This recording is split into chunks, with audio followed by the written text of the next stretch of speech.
The flood of Ukrainians racing to escape Russian attacks now topping 1 million, the UN says. And unless there is an immediate end to the conflict, millions more are likely to be forced to flee Ukraine. The Canadian government now streamlining the process for Ukrainians, looking for what Immigration Minister Sean Fraser calls a safe haven. Canada is ready to welcome Ukrainians fleeing Vladimir Putin's war, and there is no limit to the number of applications that we are going to be willing to accept.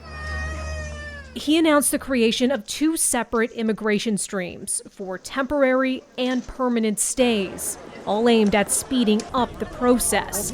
Background checks are still required. Everyone who arrives under this new stream will also be eligible for an open work permit or study permit that will allow them to take a job with any Canadian employer or enroll in an education program.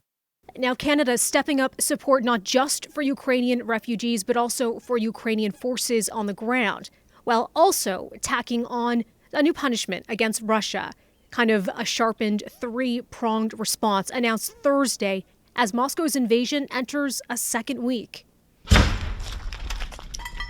More Russian strikes leaving behind more destruction. As war rages in conflict zones scattered across Ukraine, Canada's Deputy Prime Minister fears the number of casualties will rise. There is every reason to believe it's going to get worse. Chrystia Freeland outlining another squeeze on Russia's economy, slapping a 35% tariff on imports to Canada from Russia and its ally Belarus.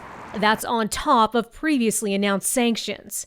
And Ottawa is supplying additional military equipment to Ukraine, which includes up to 4,500 M72 rocket launchers and up to 7,500 hand grenades. New support also includes $1 million for high-resolution satellite imagery, so Ukraine can better monitor the movement of Russian forces. Providing these sorts of military equipment, it is going to make life more difficult for the Russian military, without a shadow of a doubt. But Thomas Hughes, a postdoctoral fellow at Queen's University's Center for International and Defense Policy, says this kind of support from Western allies, including Canada, can only go so far.